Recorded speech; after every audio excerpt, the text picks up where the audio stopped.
Dua Jenderal Bintang 2, yakni mantan Kapolda Sumatera Barat Teddy Minahasa dan mantan Kadipropam Ferdy Sambo mendapat ganjaran yang berat. Pola penanganan dan penindakan Polri yang tepat diyakini mampu meyakinkan publik atas keseriusan dalam penegakan hukum di institusi Polri.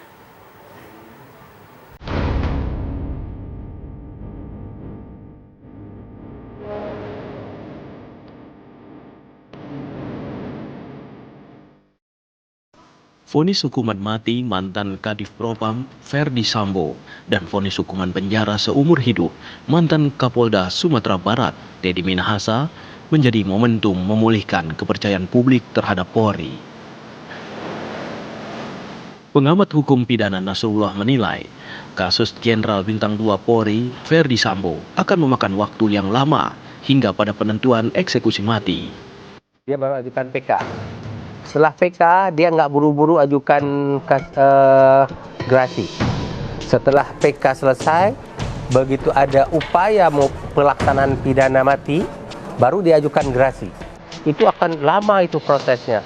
Jadi bisa-bisa 5-6 tahun baru bisa sampai eksekusi. Serupa dengan mantan rekan sejawatnya Ferdy Sambo, mantan Kapolda Sumatera Barat Teddy Minahasa dikabarkan juga akan melakukan upaya hukum. Kalau hukum acara dilanggar, kasusnya harus dinyatakan, tuntutan harus dinyatakan tidak dapat diterima. Tapi yang jelas bukan hukuman mati, dan kita berdoa agar sampai PK nanti masih bisa ada revisi atas putusan ini. Penanganan kasus hukum dua tokoh Jenderal Bintang 2 menjadi bukti keseriusan Polri atas penegakan hukum yang tak pandang pangkat. Khusus untuk ini aparat penegak hukum itu ketika melakukan pelanggaran hukum itu diberikan hukuman yang lebih berat gitu, sehingga masyarakat menginginkan ada perubahan perilaku, perubahan paradigma maupun perubahan cara pandang terhadap kasus-kasus yang dialami oleh para anggota Polri, Mas.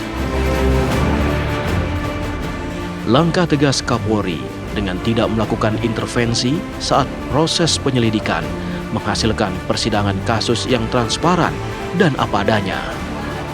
Jadi contoh memiliki sense of crisis sehingga kemudian apa yang dilakukan oleh Polri betul-betul bisa mengembalikan kepercayaan publik, kita bisa mengembalikan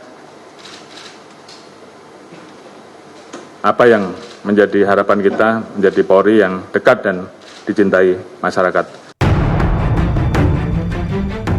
Presiden Joko Widodo juga mendorong Polri untuk mengusut tuntas dan jangan memiliki keraguan saat berhadapan dengan kasus yang melibatkan oknum internal Polri. Hal itu ditekankan untuk menjaga citra Polri di mata publik. Sejak awal saya sampaikan, usut tuntas. Jangan ragu-ragu. Jangan ada yang ditutup-tutupi. Ungkap kebenaran apa adanya, ungkap kebenaran apa adanya, sehingga jangan sampai menurunkan kepercayaan masyarakat terhadap Polri. Itu yang paling penting. Citra Polri apapun tetap harus kita jaga. Usai dilanda kasus memilukan oleh dua perwira tinggi Ferdy Sambo dan Teddy Minahasa, Polri langsung berbenah dan melakukan reformasi sebagai penegak hukum. Nah, dugaan saya tentu ada reformasi juga yang dilakukan oleh Kapolri ya. Jadi kalau istilahnya Churchill itu kan dia pernah bilang don't let crisis go waste gitu ya. Jangan biarkan krisis itu berlalu cuma-cuma. Evaluasi sosiotropik publik terhadap penegakan hukum itu juga positif dalam beberapa bulan terakhir. Ya. Jadi yang mengatakan baik itu lebih banyak ketimbang yang mengatakan buruk. Jadi netnya positif. Dengan vonis seumur hidup Teddy Minahasa dan vonis mati Sambo, publik berharap Polri terus mempertahankan citra harumnya saat ini. Tim TV One mengabarkan.